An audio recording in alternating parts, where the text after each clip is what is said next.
to the Outside Insights podcast. Our goal is to provide content and ideas that can help you close your personal and professional gaps by hearing from how others have done it. I'm your host, Chris Burkhardt. Today, I'm thrilled to have Jake Ruddy on the show. Welcome to the show, Jake. Thank you, sir. Thanks for coming on Outside Insights today. Jake, one of the things I've found is rather than reading a long bio, I'd like to hit a couple of points and have you add anything you'd like to it. But Jake is president of an IT services business, PCS, in the Delaware and Maryland markets. He is founder of Rum and Cook, a YouTube channel for barbecue enthusiasts. It's a growing community, and you can check him out on rumandcook.com. I know you've built this business, both businesses. I'm curious, what do you find? Is there any common ground with information technology and managed services and barbecue? It's a wild combination. I think probably the biggest thing is that in the barbecue world, technology has really started to help things. So you're now getting wirelessly controlled cookers. I've got two cookers that I can actually control by my phone. I can adjust the temperature. I can see the temperature of the meat, and the barbecue purists hate it, and I'm somewhere in the middle. And I imagine, and again, we can jump around a bit, I imagine that the community engages willingly on that. There's probably a tech group and a non-tech group, right? And everybody shares an opinion. Yeah, so like all of them, really, you can use the technology or not if you want. But majority of the manufacturers, unless you're buying a pellet grill, they're giving you one version with some electronics in it and the classic, hey, old school barbecue, do your thing. Gotcha. So, Jake, most people that come on Outside Insights are folks that, in some cases, they're folks I've known and have kind of tracked, and we've known each other for a number of years. I mean, you and I have known each other for many years and gotten closer in the last year. I think I've watched you evolve. And I mean, you established a region and grew an MSP business.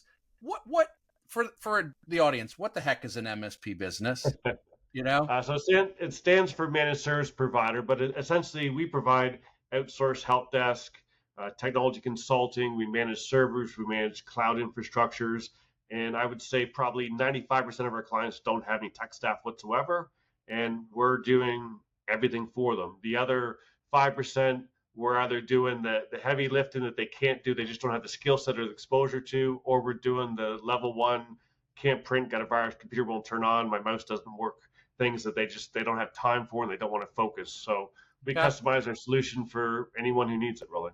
So I was going to ask you the problems you solve, but it's basically anything from Chris Burkhardt can't get his PC to work, so I'm talking to somebody, to, I mean, where does it end? Is there tiered services where it could be anything the customer desired? Well, so we don't get into custom application development. I don't get into like ethical hacking, penetration testing, and all that fun stuff. We have partners that do that. So, we've been around 24 years. I've been with PCS for 18 years in January. And, we've developed a lot of strategic relationships over the time. Our president and CEO, Anthony Mongeluzzo, he is a partner in about 5 other different type of tech companies. So a lot of times we're leveraging some sister companies, and other times it's just out networking and meet some people that know what they're doing and send them some business. So I've always perceived you as entrepreneurial. What was it like to start and build this region? So I was on my own for 5 years as a one-man show and joined forces with PCS. When I came on board, I was employee number 8. Today we're about 250. And I would say for the first 7 or 8 years, it was really slow growth. Like I was married. Anthony wasn't married. He was out networking. He was out all the time.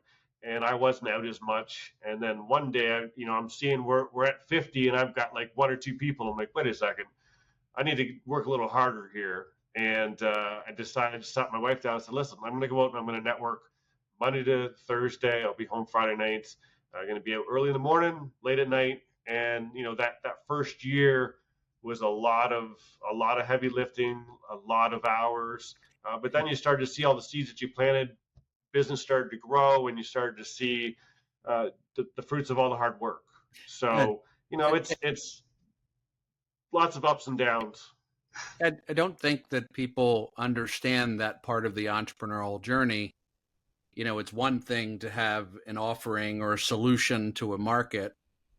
It's another thing to drive revenues, around that. So to hear you talk about the sacrifice it takes to network and to have a meal with somebody all the time and to cultivate that.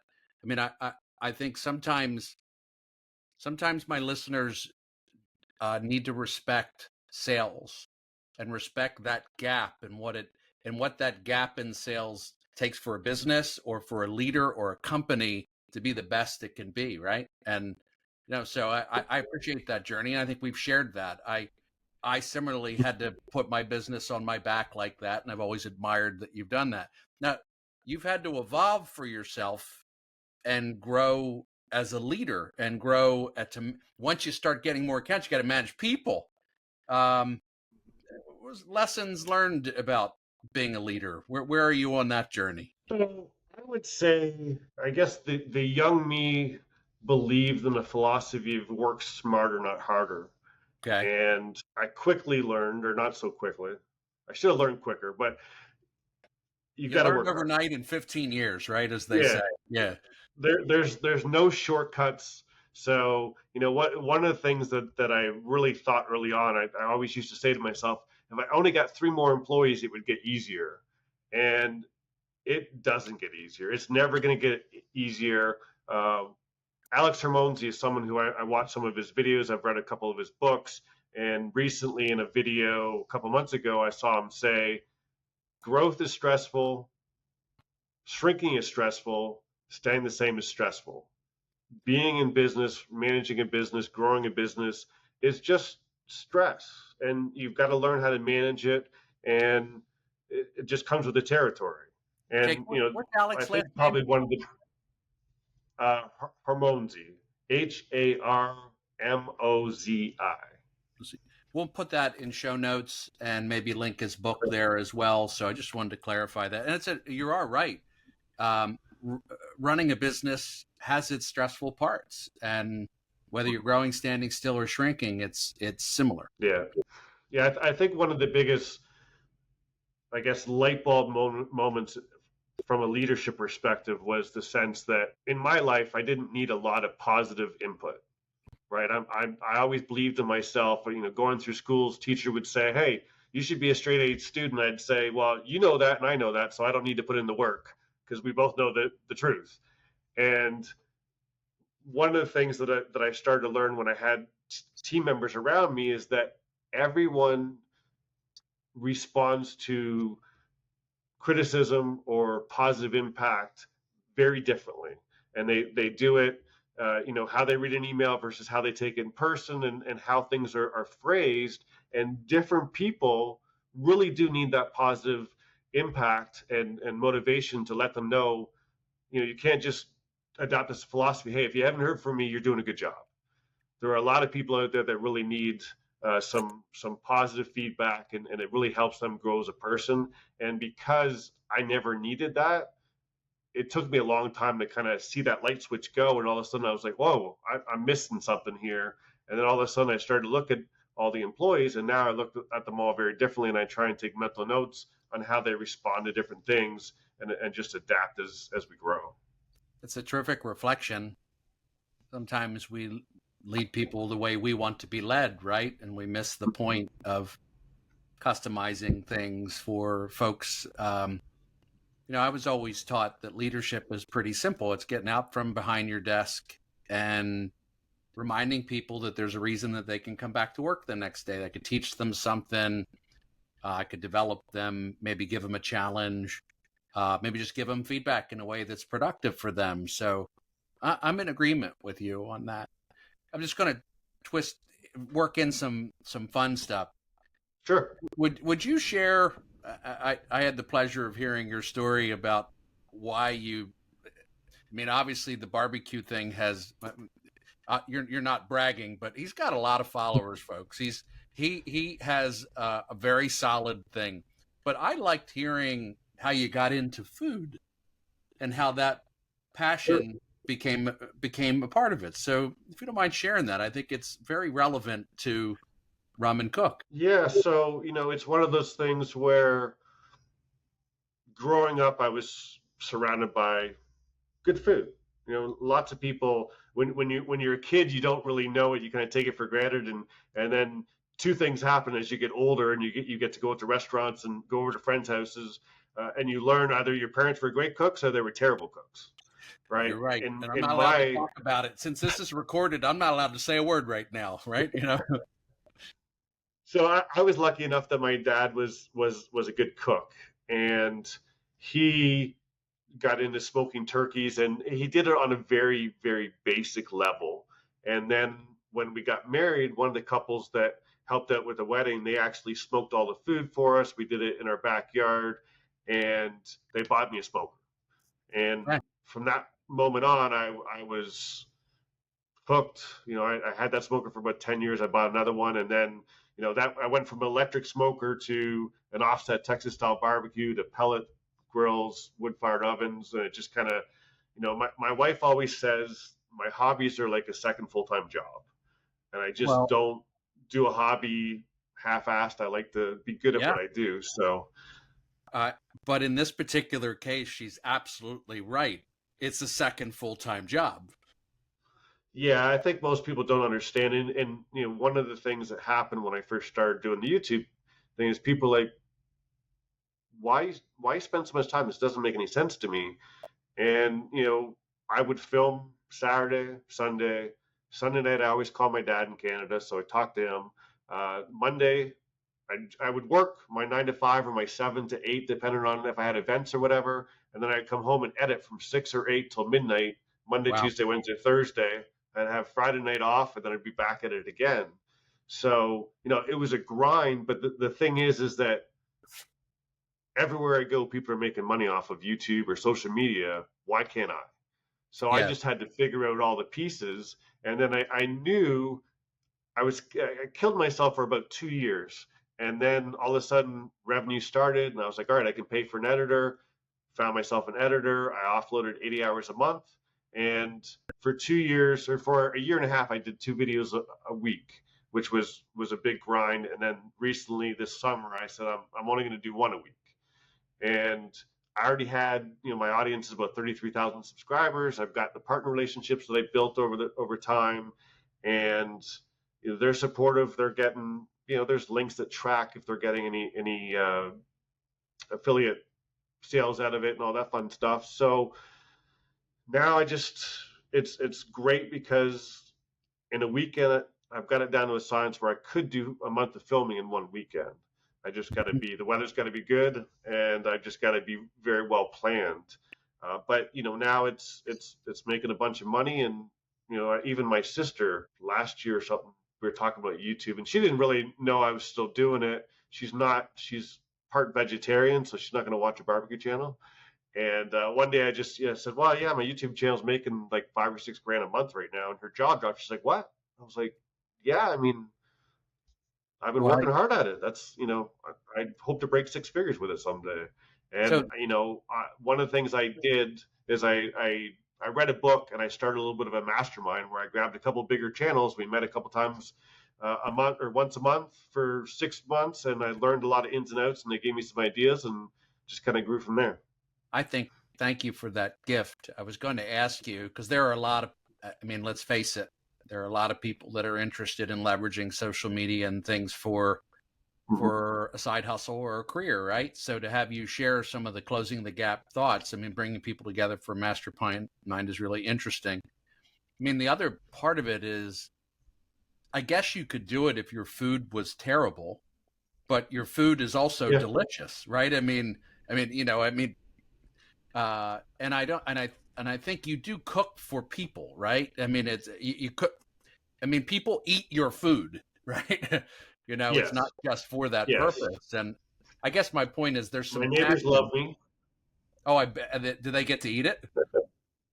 Yeah, yeah. I mean, my two neighbors, the husband and wife, they retired last year. It's not uncommon for me to knock on the door Sunday and say, "Here's your dinner." On Mondays at the office, we've got 25 people here in Delaware, so it's barbecue Mondays. I bring it in. Like I can't eat it all, No. but the team enjoys it, and I mean I got to keep producing content, so I'm gonna not stop making barbecue. I can only eat so much, so I share it wherever I can. You have such an, like in my language, such an nth degree, such a desire to always get better and constantly improve. Is it about the growth, or is it about the creative path of doing more and better with barbecue, or is it both? And what drives you at this point? I think the one thing that YouTube has done for me is it made me have to try new, different things, Yeah. right? Like if when you grow up and you learn how to cook, you learn how to put chicken in the oven at 350 or 400 for 20 minutes, whatever it is, and you know you're going to pull it off a certain temperature. You learn how to cook a steak. But the world of barbecue, you could go have a brisket at my house. You could have a brisket in Texas, different parts of Texas, the Carolinas. You can go anywhere and you're going to get a completely different tasting piece of meat, although it started as the same meat. The same thing is with pulled pork, right? So learning some of the little nuances there. And I mean, I have in the last 5 years, I've done over 300 cooks on one smoker.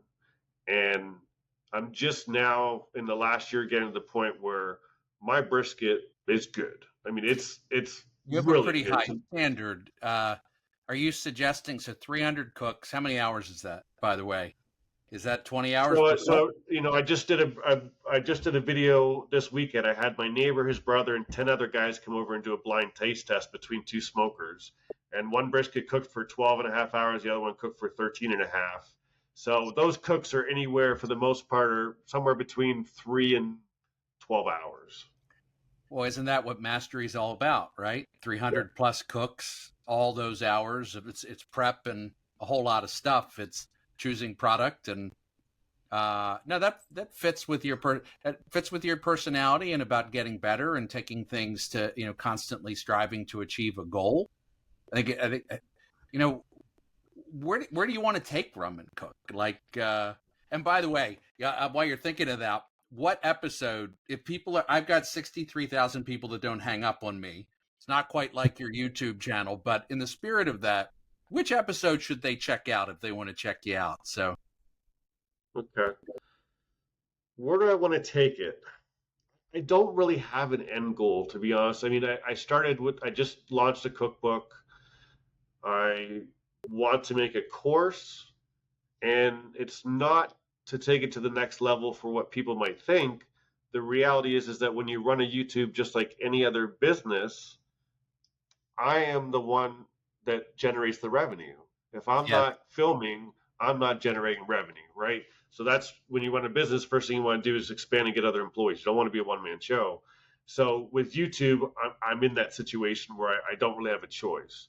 So the long term goal is to come up with digital products that can be sold, to share my knowledge through a course. I'm looking at launching some 3 physical products in mind that I'm doing some research on. I'm looking to launch them. And who knows? I mean, like early on, lots of people were like, well, are you trying to replace PCS? No.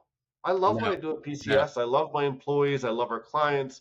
And the same way I want to grow YouTube, I want to grow PCS. Well, So I don't really have an end goal. I mean, maybe when I retire, I might take it more full time, or who knows?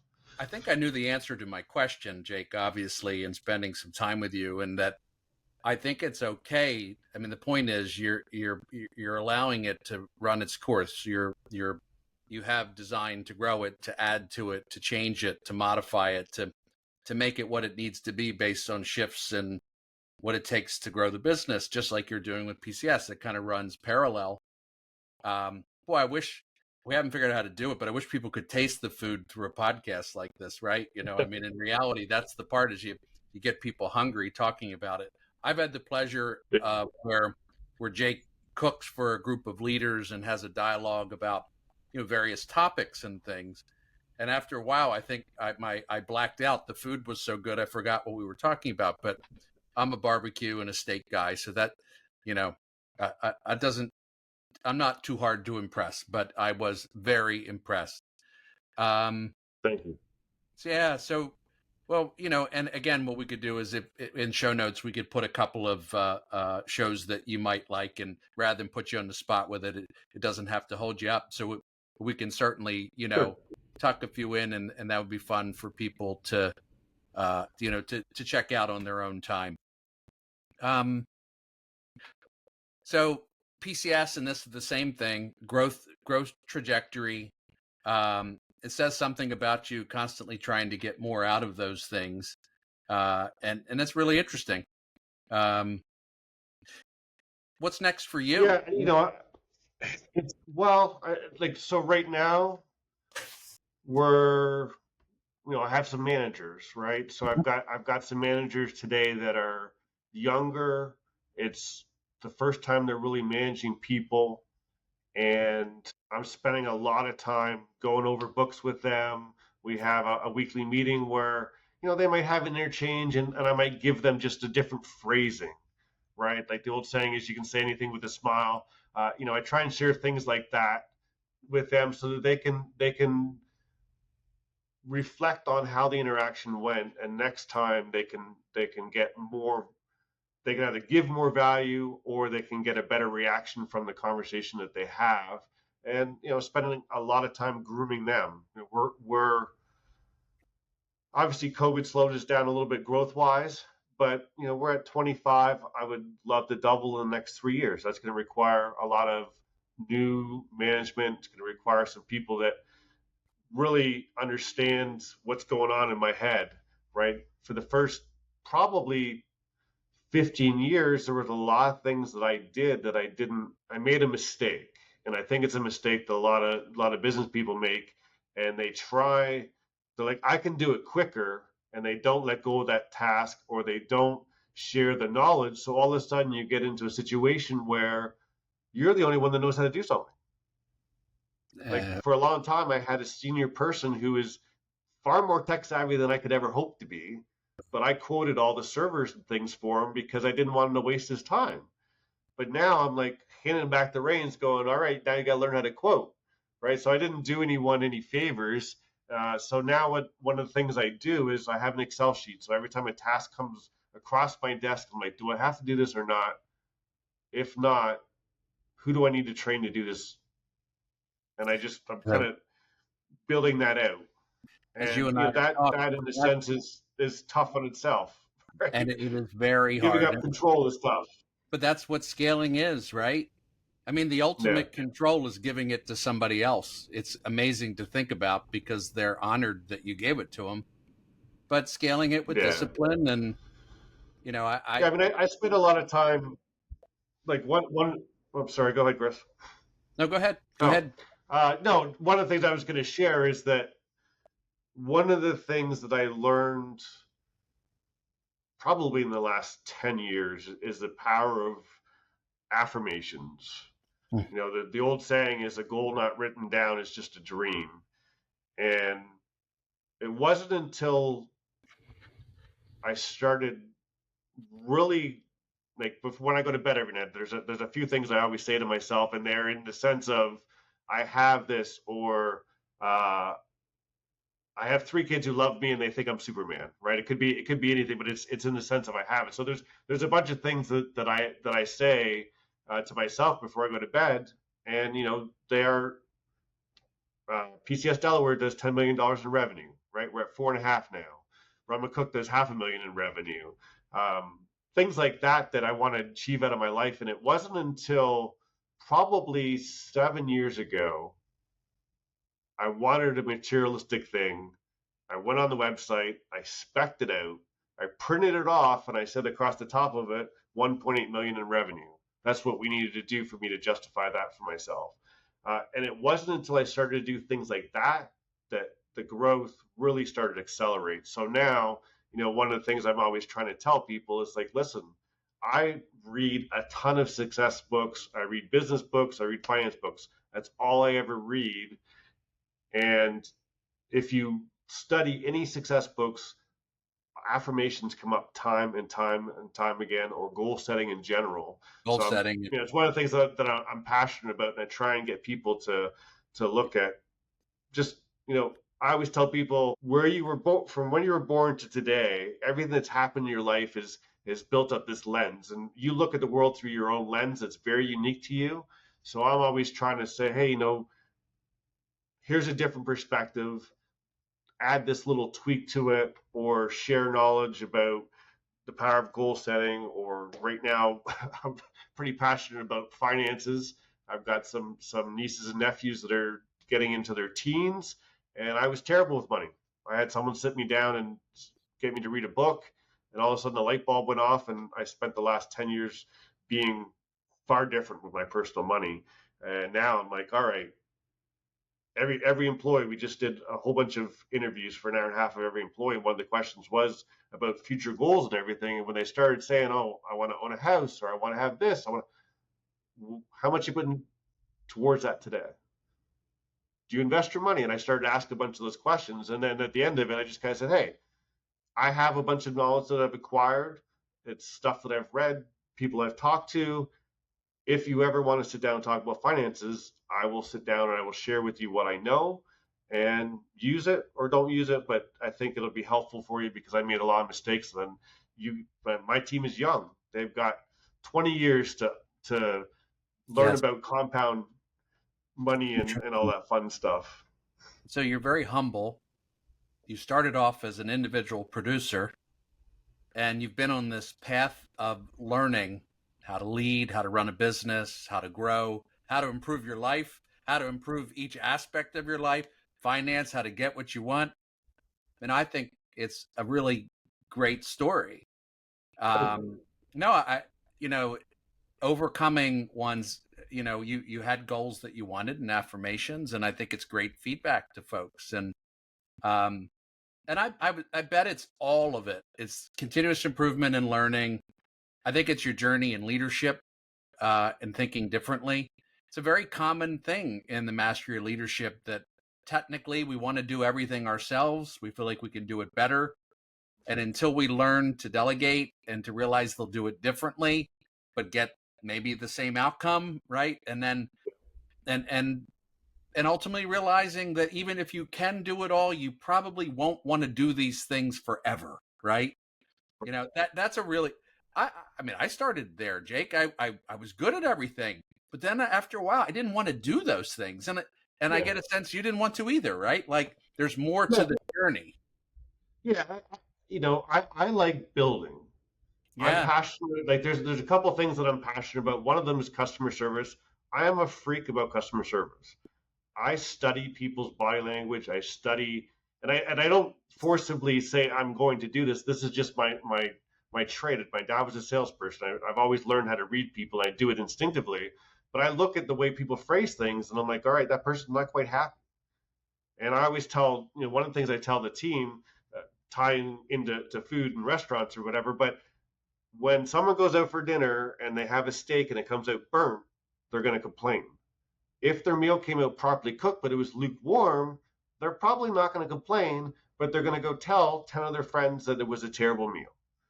Our job is to catch the people that got the lukewarm meal and make sure our service is impeccable every single day.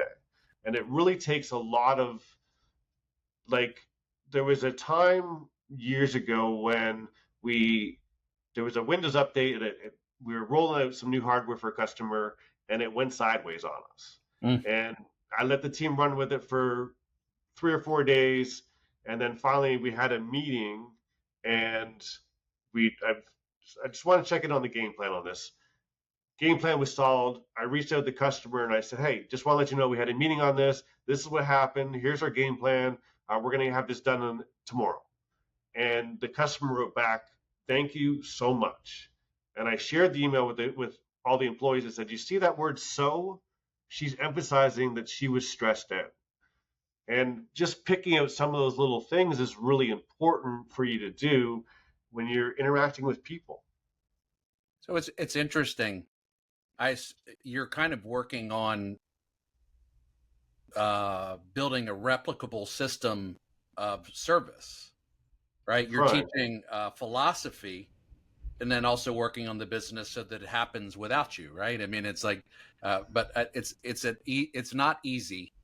Um, do you think you have it scaled, or is it work in progress?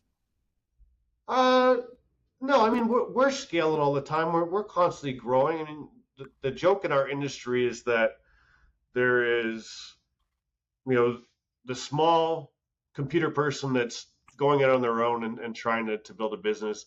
And then you've got some managed service providers who are like 25, and then they're 40, and then you've got IBM, right? Yes. There's no one in the 250 employee space. It's a very small space. I think one of the products that we use for remote management were 17th in North America for their largest customer. And people don't, one of the questions we always get is, how do you do it? And it's super, super simple. All you got to do, we have people out networking all the time. We do a lot of belly to belly networking. We don't do a lot of marketing. So we are constantly have new customers coming into us. And we provide amazing service and keep our customers. I mean, if you're getting new customers and you're keeping your And customers, it's a you're pretty going to grow, simple. What's your right? recipe? High retention Yeah. and a pretty good conversion rate of new customers. Yeah. I mean, look, customers move, they get a better price or whatever, but at the end of the day, one of the things we've always said is they always come back. And 8 out of 10 are back within 6 to 12 months because they didn't get the same level of service or they just weren't happy in general. And so, I think we have a very good system. Can we be tweaking it? Yes. Part of it is, I just had a meeting with the staff last week, and they need to understand a perspective and the impact that they have, right? And this perspective that I try and teach them is that our clients don't want to call us. They're calling us because they can't do something and they have a boss or a client who's waiting for them to get something done and they need our help.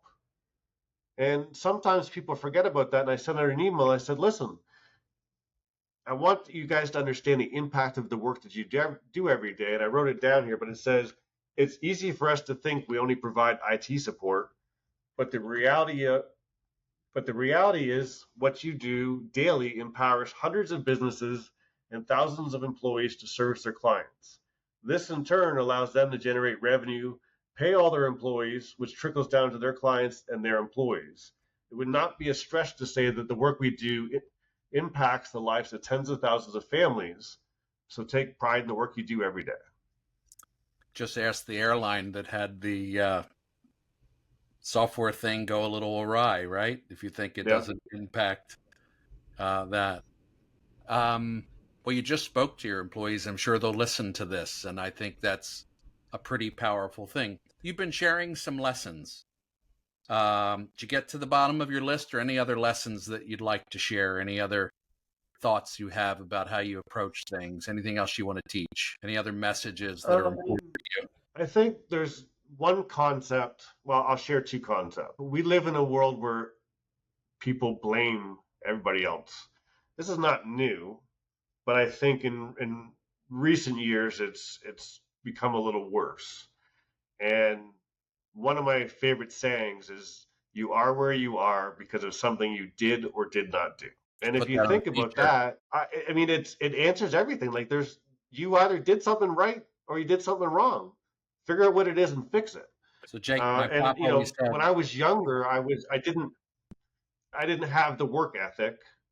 I would, even when I was a one man show, I had a work that ethic in the sense that I had weekends where I would put in 40 hours straight doing a server upgrade, but I would get a big fat check and take the week off.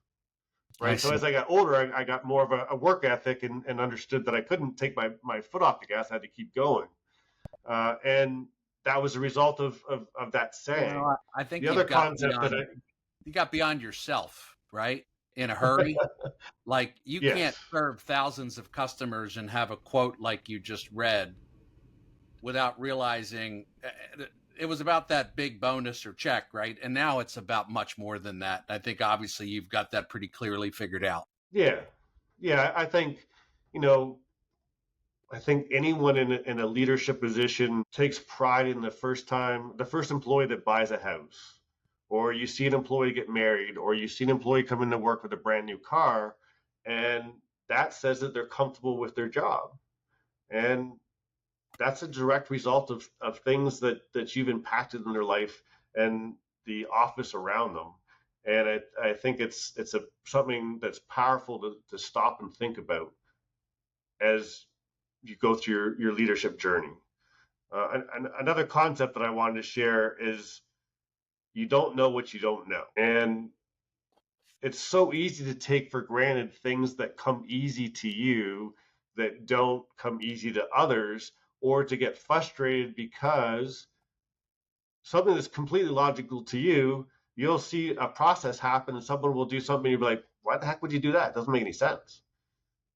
But you get lost in the fact that, you're given this gift and you're able to do a certain thing. I'm very good with people. That is my gift. I always have had an intuition with people. I know how to answer the questions a lot of times before they ask them in like a sales thing.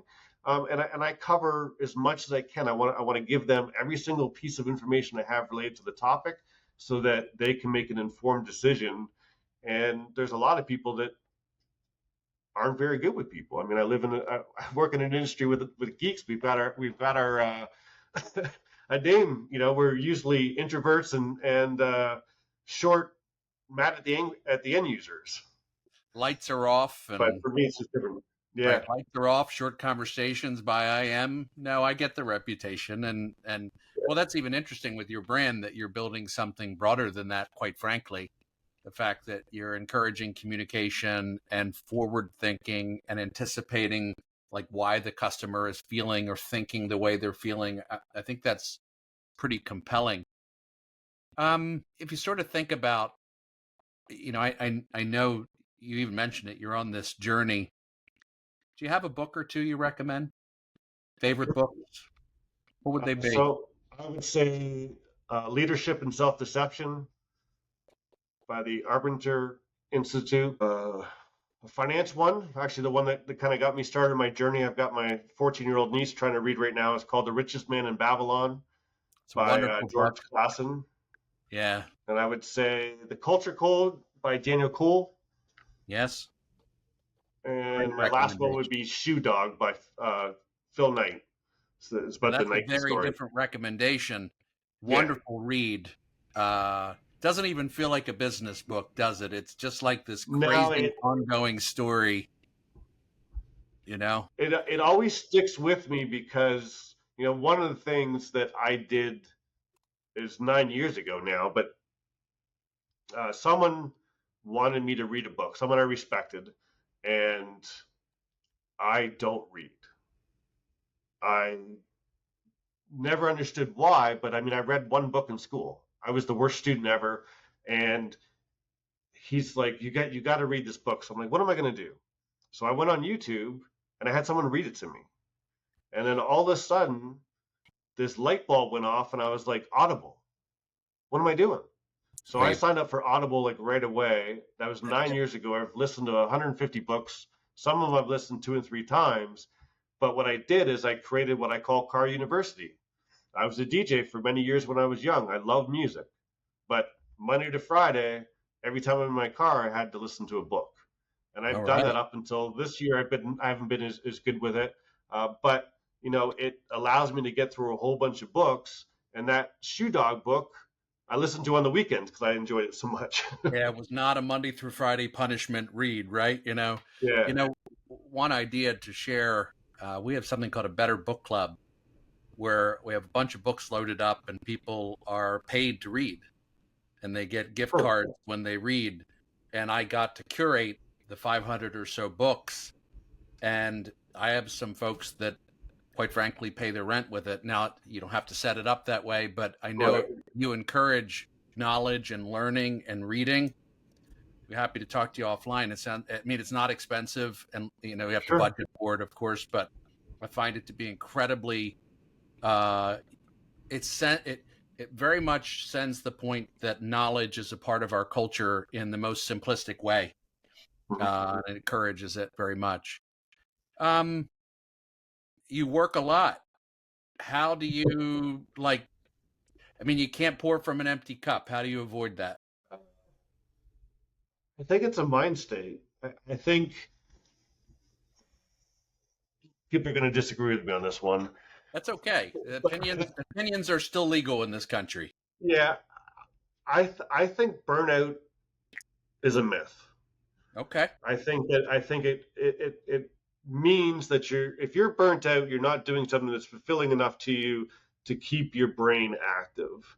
So for me, I work 7 days a week, right? For the most part, not saying I film every single weekend, but there's lots of weekends where lots of months where I've worked every single weekend, and I've worked my Monday to Friday. And at the end of the day, I think it's probably a little bit of a mix of what did I accomplish that week? Every week I should feel like I accomplished something.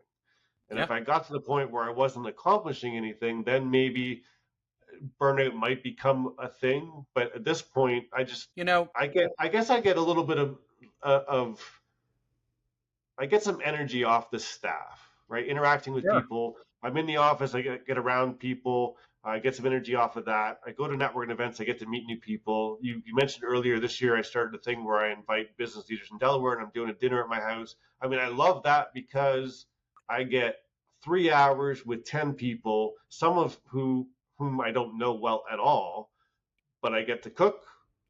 I get to Yep. entertain. We get to have a drink. And we have an interesting dinner conversation. And at the end of the day, hopefully at some point in time, it translates into some business. But I checked off a couple of boxes for my personal self in the process. Yeah.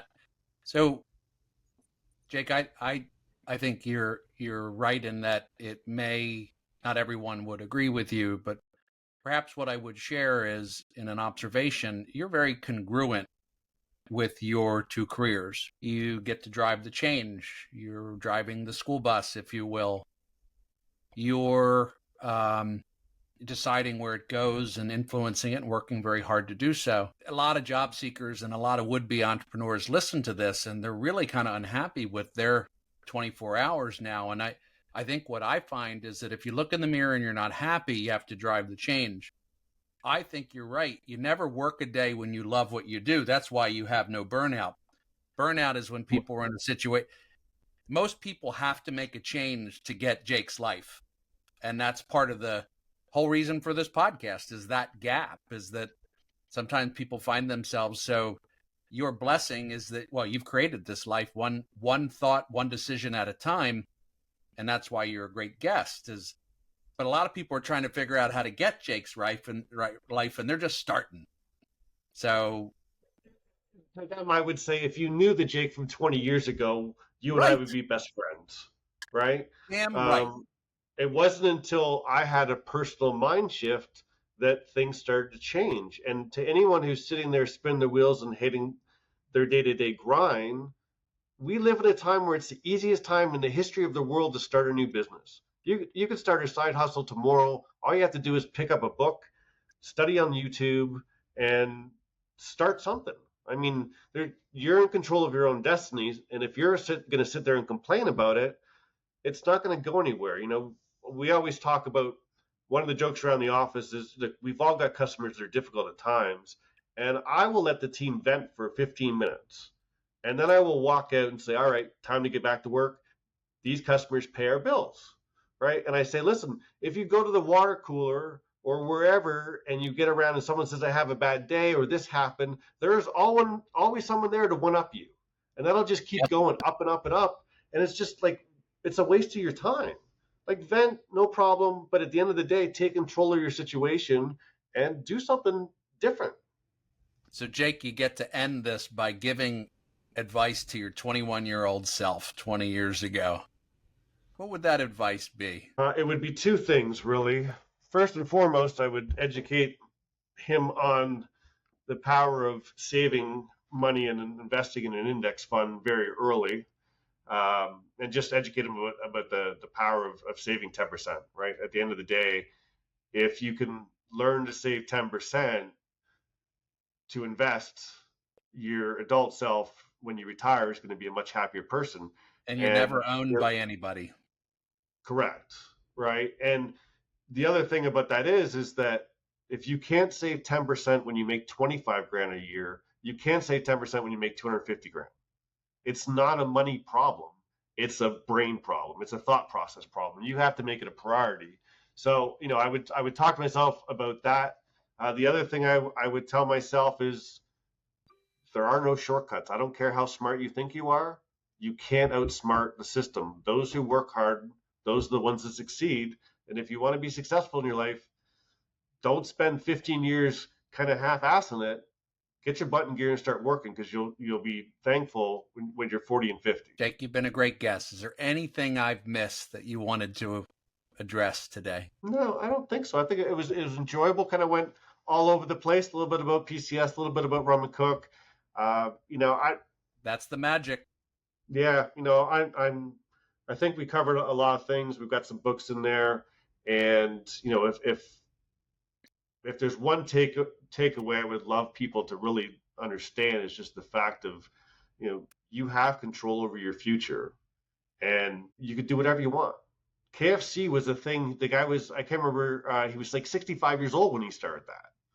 Like, lots of people think that, oh, I'm past my prime, I can't start a business, or they make all these excuses, and that's what they are. They're excuses. Take control of your life, and you can do amazing things. You just got to put your mind to it. Well, Jake has earned that right. Work ethic, the willing to change, right? The to take in information, to get good at something, to learn to sell something and interact, and then ultimately the decision to become a leader. Those are big steps, and that's how. And then a master barbecuer doesn't hurt too, right? If you can tuck that in. So, Jake, I had the pleasure of eating your prime rib, and my hope is that you have a picture of that bad boy, and that should be the picture on this podcast when we market it. Not that your face won't be there, but maybe we can get a picture of you with your favorite barbecue or something, and you can be wearing a PCS shirt. We'll combine it, right? Yeah. But thank you for the gift of the lessons and the feedback that you've shared. I think it's exactly what folks want to hear and want to learn about. So, well, thanks for having me. It was really enjoyable. You never know what you're getting yourself into, and it was a lot of fun.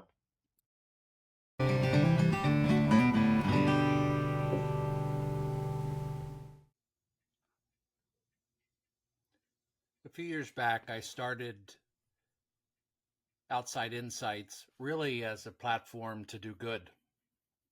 The pandemic was raging. It was a time of confusion, angst, and it kind of triggered some creativity where, for me, I was constantly spending time with either entrepreneurial business clients or the workforce.